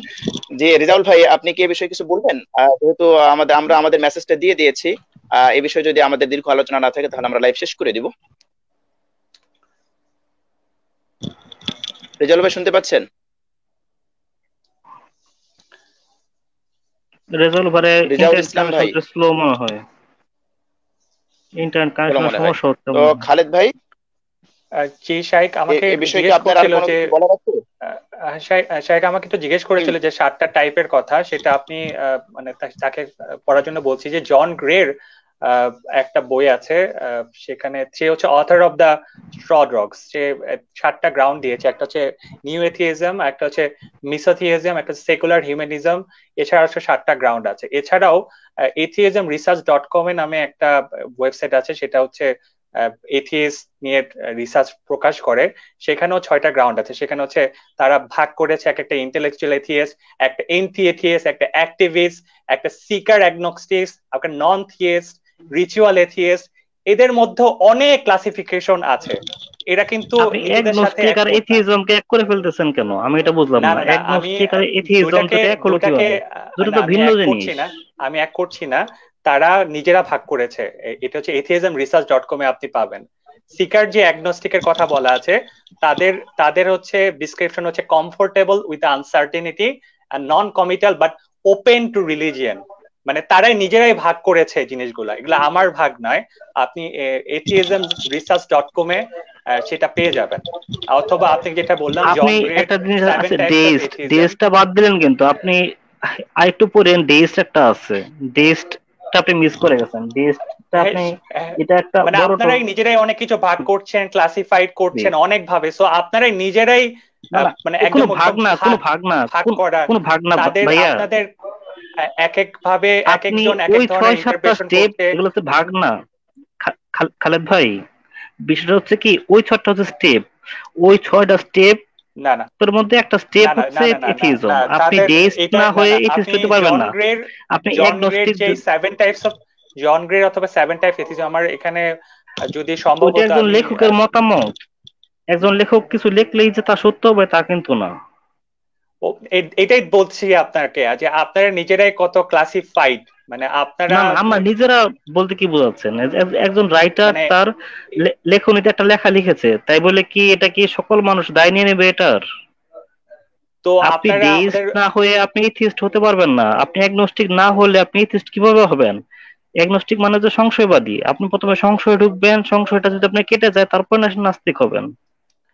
যা এক হোক, লাফে তো তিনি তার নাস্তিক হওয়া যায় না। রিসার্চ ভাইয়া একটু অনুযায়ী, বুঝতে তার হবে, রিসার্চ ভাইয়া একটু অনুযায়ী, যেমন দেখেন রিসার্চ দেখেন একটা ভারী আপনাকে ওয়ার্ড, এই আপনাকে ভারী একটা আমি ওয়ার্ডটা ইউজ আপনাকে করলেই একটু কিন্তু। বুঝাই, মানে এথিএম রিসার্চের যে ডকুমেন্টটা যেখানে আছে, 6টা ভাগ করা আছে, সেখানে প্রথম গ্রাউন্ডটা হচ্ছে ইন্টেলেকচুয়াল এথিয়েস্ট। তারা হচ্ছে ওয়েল এডুকেটেড, তারা রিলিজনে ইন্টারেস্টেড থাকে, নট দেমসেলভস দ্য বিলিভার্স। আরেকটা হচ্ছে এন্থিথিয়েস্ট, মানে আপনারা যেটা যেটা করেন সেটা হচ্ছে অ্যাংরি, আর্গুমেন্টেটিভ, মানে যেটা ডগম্যাটিক থাকে না, মিলিটেন্ট থাকে না। আপনারা দেখবেন যে খালি আর্গুমেন্ট করবেন, অন্যজনকে আঘাত করবেন, সেগুলাকে আপনার মুক্তচিন্তা মনে করেন। কিন্তু ইন্টেলেকচুয়াল আপনার এথিস্টরা কিন্তু আপনার ডিফারেন্ট যদি থাকে। সেই দিক না, দিয়ে ইন্টেলেকচুয়ালদের কাজ যাই হোক, করার পদ্ধতি আমরা আলাদা, পদ্ধতিটা আলাদা, ওয়েটা ডিফারেন্ট। সকলের কাজ করা ওয়েটা আজকে সেম না। আজকে টপিকের বাইরে চলে যাচ্ছি। আমি জাস্ট একটা আপনাদের যেটা অনেক ক্লাসিফিকেশন, সেই জিনিসটা আমি একটু বলতে চাচ্ছিলাম। যাই হোক, আপনারা এটা একমত হয়েছেন যে মুক্ত মনা আসলে সম্ভব না। তারা একটা রিজনেবল রেস্ট্রিকশন এবং রুলস অ্যান্ড রেগুলেশনের মাধ্যমে সোসাইটিতে বসবাস করতে হয়। যে এই মুক্ত মনার কথা বলে যে আপনারা অন্যদেরকে ডাকেন, কিন্তু সেটা একদম পুরো সম্পূর্ণই মিথ্যাচার। সেটা আপনারা বুঝেন এবং মানুষরা বুঝে না, তারা পরে ভিকটিম হয়ে যায় এই ক্ষেত্রে। সেটাই আমি বলতে আসসালামু চাচ্ছিলাম। আলাইকুম ওয়া রাহমাতুল্লাহ। সেটা সেটা তুমি ক্লিয়ার আসসালামু আলা করলাম। মান ইত্তাবা আল হুদা। তো যাই হোক, আপনারা আলোচনা করতেছিলেন, আমি একটু কথা বলতে চাচ্ছিলাম খালেদ ভাই এবং শেখ। যদি একটু অনুমতি দিতেন, এই যে এখানে আলোচনা চলতেছিল আমি দেখলাম, একটু যুক্ত হওয়ার জি রুল আমিন সিরাজি ভাই, কথা। জি আপনাকে আমরা ফ্লোর দিচ্ছি, আপনি কথা বলেন, আমরা আলোচনা শেষ করে ফেলবো। আমাদের সাথে দুজন সংশয়বাদী আজকে যুক্ত হয়েছিলেন, একজন আছেন, একজন চলে গিয়েছেন। ওনারা এই বিষয়ে আসলে দ্বিমত করার কোনো কিছু নাই, বাস্তবতাকে তো অস্বীকার করার কোনো কারণ নেই, ওই নেই। তো এই জন্য দেখেন, নাস্তিকরা আসলে নাস্তিকতা সম্পর্কে কথা বলতে ভয় পায়, এটা হলো জি জি আমাদের সবচেয়ে দুঃখজনক। যেটা গত গত লাইভেও দেখেছেন, একজন ভাই আমাদের সাথে যুক্ত হয়েছেন, সে 15-20 মিনিট ধরে সে নাস্তিকতা সম্পর্কে একটা কথাও বলতে রাজি না। তার মানে আমরা ধরে নেবো যে নাস্তিকরা নাস্তিকতা সম্পর্কে ভাই, কথা বলতে তারা লজ্জা পায়, তারা লজ্জিত। হুজুর হ্যাঁ, হুজুর এই বিষয়টা হুজুর, এই বিষয়টা এথিইজম একটু নিয়ে অনেকের পড়াশোনা শরীফুল থাকে না। হুজুর, শরীফুল ইসলাম ভাই, অনেকের আপনি একটু শুনেন। আমি মুফতি সাহেবের শরীফুল সাথে ইসলাম কথা ভাই, বলছি, আপনি আমি মুফতি হুজুর, সাহেবের না সাথে কথা বলছি, একটু দাঁড়ান। আমি মুফতি সাহেবের সাথে কথা বলছি। রুহুল আমিন সিরাজি ভাই, আপনি একটু থামেন, আমি শরীফ ভাইকে বলি। শরীফ ভাই, ইথিওজম নিয়ে লেখাপড়া না করে একজন মানুষ নাস্তিক হয়ে যাবে, এত হাস্যকর কথা আপনি দাবি করতে পারেন? তাহলে না আমরা কি না, ধরে নেবো যে আমি এ নাস্তিকরা কথা হাওয়ার বলি উপর নাই, চলে? আমি এ কথা বলি নাই, আমি এ কথা বলি নাই। আমি বলেছি কি, আপনি তো বললেন। ধর্মত্যাগীরা, যারা ধর্ম ত্যাগ করে তারা মূলত ধর্মটাই ভালো মতো পড়াশোনা করে জাস্ট ধর্মটা ত্যাগ করে। ধর্মটা ত্যাগ করার পরে সে কি সংশয়বাদী হবে নাকি আচ্ছা, নাস্তিক হবে সেটা আরো ভিন্ন বিষয়। সেটার জন্য বিস্তারিত হ্যাঁ পড়তে হয়। আমার নিজেরই এখনো পড়াশোনা শেষ হয় নাই, আমি নিজে এখনো পড়তেছি, অনেক কিছু আমার এখনো আচ্ছা আচ্ছা জানার বাকি আছে। আচ্ছা কিন্তু আচ্ছা আপনি শেখ, আমি যাদেরকে একটা যুক্ত বিষয় করেছেন একটু তারা বলতে হয়তো আচ্ছা, ওইভাবে চাচ্ছিলাম। তাহলে পড়ে নাই। শরীফ ভাই, দেখেন দেখেন, এটা কত হাস্যকর কথা যে একজন মানুষ ধর্ম ত্যাগ করে চলে গেল, অথচ সে ধর্ম ত্যাগ করে কোন দিকে যাচ্ছে সেই সম্পর্কে তার ন্যূনতম কোনো ধারণা নাই, তার জ্ঞান নাই, তার কিচ্ছু নাই। এত একটা কিন্তু তার হাস্যকর তো বিষয়, একটা এই দুঃখের জ্ঞানটা একটা না মানে না অসুখের বিষয়। না, হুজুর হুজুর, তার তো এই না না জ্ঞানটা না না, আছে, সে আপনার সে যে আপনি জায়গাটায় ধরেন, আছে আমি এই একটা জায়গাটা এক্সাম্পল খারাপ। দিই। আমি আচ্ছা আচ্ছা, দেন দেন, আপনি শিওর শিওর। একটা এক্সাম্পল দিই, আপনি একটা মতাদর্শ ছেড়ে আরেকটা মতাদর্শ গ্রহণ করবেন, একটা মতবাদ গ্রহণ করবেন, তো সেই মতবাদটা আপনি না পড়েই না বুঝেই আপনি সেই মতবাদ গ্রহণ করবেন, তার মানে হলো যে নাস্তিকরা নাস্তিকতা সম্পর্কে একেবারে অজ্ঞ। জি তারা অনেক অনেক নাস্তিক আছে যারা আচ্ছা আচ্ছা, নাস্তিকতা না এটার বুঝেই উত্তরটা তারা দেই, সেখানে চলে যায়। জি জি শেখ, আমি বলেন। একটু এটার বলি, উত্তরটা তারপর দেই। আপনি একটু। এটা শরীফুল ভাই, উত্তর, আপনি একটু এটার পরে বলবেন, উত্তরটা, অনেকক্ষণ হলো আমি আছি, একটু এই কথা বলতে রোলান চাচ্ছি। সিরাজকে একটু ফলো দিচ্ছি, উনি একটু কথা বলুক, এরপর আপনি উত্তর দিবেন। হ্যাঁ হ্যাঁ হ্যাঁ, এখানে আচ্ছা দুইটা বিষয় উঠে আচ্ছা। জি আসছে। রোলান সিরাজ ভাই বলেন। জি জি, এখানে দুইটা বিষয় উঠে আসছে। একটা হচ্ছে যখন এই যে আমাদের খালেদ ভাই একটা কথা বলতেছিলেন যে জন গ্রে তার নাস্তিকতাকে কয়েকটি ভাগে ভাগ করছে, উনি একজন নাস্তিক এবং উনার এটা ব্যক্তি স্বাধীনতা যে উনি নাস্তিকতাকে ভাগ করেছেন। আর নাস্তিকরা এটি বিশ্বাস করে যে ব্যক্তি স্বাধীনতা একটি ব্যক্তির পরিপূর্ণ অধিকার, সে নাস্তিকতাকে আরো কয়েক ভাগে ভাগ করতে পারে। আর আপনি যদি সেই তার মতবাদকে আঘাত করেন বা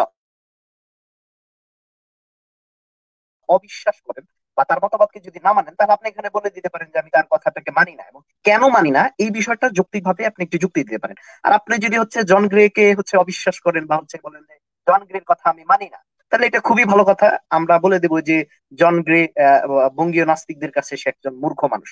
হ্যাঁ, তো এটাও আপনার ব্যক্তি স্বাধীনতা যে আপনি তাকে মূর্খ বলে দিতে পারেন জন গ্রে কে, এবং তার এই মতবাদটাকে আপনি অস্বীকার করতে পারেন। দ্বিতীয় নম্বর বিষয় হচ্ছে যে আপনি এরকম কোন মানুষ যার কারণে হচ্ছে জন গ্রের কথা অসংখ্য নাস্তিকরা পরিত্যাগ করবে, বা আপনার কাজে মানে সত্য বা আপনি যে সর্বোচ্চ সত্যের মাপকাঠি, এইটা এটা আপনি একটু এক্সপ্লেন করবেন যে আপনার যোগ্যতা কি বা জন গ্রের যোগ্যতাটা কি। এইটা একটা বিষয়। দ্বিতীয় নম্বর বিষয় হচ্ছে আমাদের শায়খ এখানে আলোচনা করতেছিলেন যে একজন মানুষ পড়াশোনা করবে, তারপর হচ্ছে সে রিসার্চ করবে, তারপর হচ্ছে তার যে গবেষণা আছে সেই গবেষণা সে হচ্ছে ব্যবহার করবে। আমাদের এখানে কথা হচ্ছে রুহুল আমিন সিরাজি ভাই, আপনার আপনার আওয়াজটা শোনা যাচ্ছে না। আমি শুনতে পাচ্ছি। আপনার কথা সমস্যা নেই। শোনা যাচ্ছে না। আচ্ছা, আমি একটু জি, হেডফোনটা জোরে জোরে বলতে হবে। জি জি, আমি একটু হেডফোনটা তাহলে জি এই এই লাগানো হয়ে গেছে প্রায়, আমি একটু লাগিয়ে নেই। জি তো এখন সম্ভবত শোনা যাচ্ছে। তো যেটা বলতেছিলাম যে হ্যাঁ, শোনা যাচ্ছে।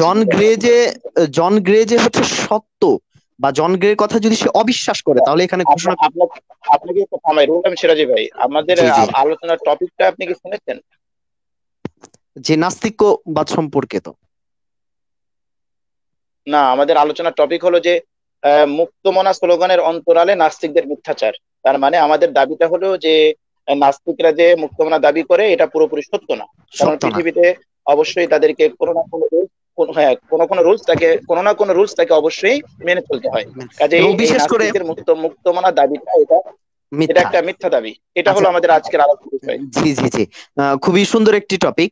তো শেখ, আমি যেটা বলতেছিলাম যে একজন মানুষ কখনোই প্রকৃতপক্ষে মুক্তমনা হতে পারে না, কারণ সে তার মনের কাছে অবশ্যই বন্দী। তার মন যা চায় সে সেটাই করে, তাহলে সে কিন্তু মনের কাছে বন্দী। তাহলে মুক্ত এই জিনিসটা কখনোই মুক্ত মনার হতে পারে না। এই শব্দটি টোটালি একটি ভুল এবং ভরাস একটি শব্দ, যেটা নাস্তিক ধর্মান্ধদের কাছে আমরা পেয়েছি। তো এবং দ্বিতীয় নম্বর বিষয় হচ্ছে যে জন গ্রে, এটা তার মুক্ত চিন্তা, সে নাস্তিকতাকে অনেকগুলো ভাগ করেছেন এবং খালেদ ভাই সেটাই বলছেন। আর শরীফুল ভাই যদি হচ্ছে তার মুক্ত চিন্তায় হচ্ছে সে যদি আঘাত করতে চায় তা করতে পারে, এটাও তার ব্যক্তি স্বাধীনতা, এবং সে ভুলও প্রমাণ করে দিতে পারে যে জন গ্রে একটা মিথ্যা কথা বলছে। তৃতীয় নম্বর বিষয় হচ্ছে যে সংশয়বাদীর ব্যাপারে বলা হয়েছে যে একজন মানুষ যদি মুক্ত চিন্তার আলোকে সংশয়বাদী হয়ে যায়, এটার ক্ষেত্রে কি হবে। তো এখানে আমাদের একটি গুরুত্বপূর্ণ বিষয় হচ্ছে একজন অ্যাগনিস্টিক সে নিজেই জানে না যে সে কি করতেছে। সে তার তার যে গবেষণা, সে কিন্তু এটি সুনিশ্চিত যে যে যখন অ্যাগনিস্টিক হয় বা মানে হচ্ছে সংশয়বাদী হয়, সংশয় হওয়া মানে এটা কিন্তু সে বিলিভ করে যে আমি সংশয়বাদী বা সৃষ্টিকর্তা আছে কি নেই এটার উপর তার সংশয়। এখন সে অবশ্যই গবেষণা এবং রিসার্চের উপর হচ্ছে ভিত্তি করে এটা বলতেছে। তাহলে যখন সে এটাতে বিশ্বাস করলো যে আমি একজন সংশয়বাদী, তখন তার এই জিনিসটা কিন্তু স্পষ্ট প্রমাণিত হয়ে যায় যে তার গবেষণা এবং তার যে জ্ঞান, এই রিসার্চ, সে একটা রিসার্চের উপর ভিত্তি করে অ্যাগনস্টিক হয়েছে, এবং তার এই রিসার্চটা যে সত্য এবং সঠিক সেটা আমরা আসলে কিভাবে বুঝতে পারি, এটাও কিন্তু একটা গুরুত্বপূর্ণ প্রশ্ন। এবং মুক্ত চিন্তার আলোকে এই প্রশ্নের জবাবগুলো জানি কিনা যে নাস্তিক ধর্মান্ধরা দিতে পারবে কিনা। তো শরীফুল ভাই তো উনি একজন নাস্তিক ধর্ম ব্যবসায়ী বলা চলে ওনাকে, উনি এই প্রশ্ন উত্তরটা দিয়ে দিতে পারে।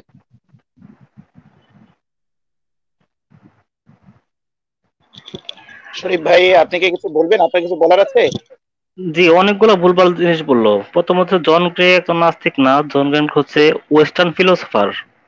ওনার রিলিজনটা হচ্ছে ওয়েস্টার্ন ফিলোসফি। এটা মোটেও নাস্তিকতাবাদের সাথে সরাসরি সম্পর্কযুক্ত না, এটা ডিফারেন্ট একটা জিনিস।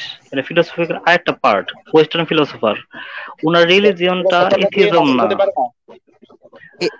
ওয়েস্টার্ন ফিলোসফার, আপনি ওনার যদি আচ্ছা, বায়োডাটাতে যান। হ্যাঁ হ্যাঁ, আগে না, দাঁড়ান দাঁড়ান দাঁড়ান দাঁড়ান আচ্ছা আচ্ছা, একটু একটু একটু আপনি একটু রেফারেন্সটা দেখান। ওনার যে হচ্ছে উইকিপিডিয়াতে ওনার সম্পর্কে যে আছে কি বলে এটাকে, আমি এটা যদি আপনি আমি একটু আমি দেখাইতেন, রেফারেন্স উইকিপিডিয়াতে দেন ভাই। বলি নাই, আমি ভাই ভাই ভাই বায়োগ্রাফিতে বলেছি, আমি ভাই ভাই ভাই বায়োগ্রাফিতে বলেছি। মানে একজন মানুষের সঠিক তথ্য উইকিপিডিয়াতে থাকে, একটু সার্চ করেন প্লিজ, একটু সঠিক দেখান। তথ্য রেফারেন্স ছাড়া কথা উইকিপিডিয়াতে বলবেন না থাকে না। Please. Wiki please reference, please please reference ছাড়া কোনো উইকি কথা বলবেন না প্লিজ। রেফারেন্স প্লিজ, আচ্ছা গিভ সিরাজি মি ভাই, আমি এখানে রেফারেন্স। একটি অ্যাড করি। শরীফুল ভাই যেটা বললেন যে উনি ছিলেন ওয়েস্টার্ন ফিলোসোফার, উনি নাস্তিক না, উনি ছিলেন ওয়েস্টার্ন ফিলোসোফার। তো এই ফিলোসফি কি ধর্ম? আপনি মানে আপনি কেন বললেন, কেন এটাকে ফিলোসফি এবং নাস্তিকতাকে কেন মুখোমুখি দাঁড় করিয়ে দিলেন? ফিলোসফি কি ধর্ম? হ্যাঁ, নাস্তিকতা এবং ধর্ম হচ্ছে মুখোমুখি সাংঘর্ষিক, উভয়টা ভিন্ন ভিন্ন কথা বলে, দুইটা আলাদা আলাদা কথা বলে। ফিলোসফি আর হচ্ছে নাস্তিকতা কি আলাদা জিনিস কিনা? শরীফুল ভাই এই দুটাকে কেন মুখোমুখি দাঁড় করে দিলেন? আমি বলেছি একজন যেটা আস্তিক সেও ফিলোসফি হতে পারে, একজন নাস্তিক সেও ফিলোসফি হতে পারে, দুটোই হতে পারে। ফিলোসফি দার্শনিক, সে আস্তিকও হতে পারে, সে নাস্তিকও হতে পারে, কাজে একটার সাথে আরেকটার সংঘর্ষ নেই। উনি যে নাস্তিক ফিলোসফি এটা হলে যে উনি নাস্তিক হওয়া কখনো যাবে না বিষয়টা প্রকাশ্যে কিন্তু এমন বলেন না। নাই, না না, জনকে কখনো দাবি করেন না যে সে একজন নাস্তিক। উনি জাস্ট একজন রাইটার, ওনার রিলিজিয়ন রেফারেন্স দেন, নিয়ে রেফারেন্স দেন, রেফারেন্স দেন। কোনো কিছু না আপনার থাকলে দাবির সেটা সপক্ষে রেফারেন্সটা কিভাবে দিব? না, ওনার কোনো ওনার কিছু যে না বিশ্বাস, থাকলে সেই বিশ্বাস সম্পর্কে আপনি দেন, রেফারেন্স দেন। তার সে না না কিছুই বিশ্বাস করে না। সিরাজি ভাই আমি একটু একটু বলি, উনি যে নাস্তিক ছিলেন এই এই পক্ষে কি আপনার কোনো রেফারেন্স আছে কিনা, যে ওনার কথা উইকিপিডিয়াতে লেখা আছে কিংবা ইয়েতে ছিল যে অ্যাথিস্ট, এরকম কোনো কিছু রেফারেন্স আমি আছে? আমি এটা তেমন কোনো জায়গাতে কারণ দেখি না হ্যাঁ, এ পর্যন্ত। উনি আচ্ছা যাই হোক, এথিজম নিয়ে অনেক লেখালেখি করেছে, কিন্তু ওনার ব্যক্তিগত জীবনে উনি কোনটা ফলো করেন সেরকম কোনো লেখা বা আমি জার্নাল উনি বা কি কোনো এথিইজম ডকুমেন্ট নিয়ে, আমি যেহেতু ওনার সম্পর্কে জানি না, উনি কি এথিইজম নিয়ে সাপোর্ট করে লেখালেখি করেছে না বিরোধিতা করে লেখালেখি করেছে? না সাপোর্ট করে লেখালেখি করেছে, কিন্তু উনি ব্যক্তিগতভাবে তাহলে কোনটা কি সাপোর্ট এটা করলে তো নাস্তিকই হয়ে যায় শরীফুল ভাই। আপনি কেউ যদি একজন ধার্মিক কিংবা ঈশ্বরে বিশ্বাসী কেউ তো নাস্তিকতাকে সাপোর্ট করতে পারে না। এটা সিম্পল লজিক শরীফ ভাই, আপনি বুঝতে পারছেন না? আপনি রেফারেন্স তো দিবেন যে নাস্তিকতাকে উনি সাপোর্ট এমন করলে কি জগতে সে কি ইসলামের বন্ধু থাকতে পারে? সাপোর্ট সাপোর্ট করা এক জিনিস, আপনি আর শরীফ, একটা শরীফ ভাই, একটা বিষয় নিয়ে গবেষণা করে লেখা আরেক জিনিস, দুটো এক জিনিস না। না, এটা আপনি ভুল বললেন শরীফ ভাই শরীফুল আপনি ভাই। একটু আগে বললেন যে উনি নাস্তিকতা সাপোর্ট করে লিখতেন, একটু আগে না বললেন? আচ্ছা যাই হোক, না আমাদের আজকে জন গিরে আমাদের কোনো টপিক না, আমাদের মূল টপিক যেটা ছিল আমরা সেই মেসেজটা দর্শকদেরকে কাছে পৌঁছাতে পেরেছি। তো আজকে সবাই যুক্ত হওয়ার জন্য সবাইকে অসংখ্য ধন্যবাদ, শুকরিয়া জ্ঞাপন করছি। আবার আমাদের আগামী সপ্তাহের ইনশাআল্লাহ নতুন কোনো টপিক নিয়ে আবার আমরা হাজির হব ইনশাআল্লাহ। সেই টপিকের পর্যন্ত আল্লাহ পাক সবাইকে ভালো রাখুন, সুস্থ রাখুন, এবং আমরা যাতে ফলপ্রসূ আলোচনা করতে পারি, একটা সিদ্ধান্ত উপনীত হতে পারি, যেরকম আজকে আমরা মোটামুটি একটা সিদ্ধান্ত উপনীত হয়েছি আলহামদুলিল্লাহ, যে পৃথিবীতে কোনো না কোনো রুলস মেনেই আমাদের থাকতে হবে। পরিপূর্ণ মুক্তমনা কখনোই কেউ হতে পারবে না বা দাবি করতে পারবে না। সবাই ভালো থাকেন, সুস্থ থাকেন ইনশাআল্লাহ। আল্লাহ পাক আপনাদের সবাইকে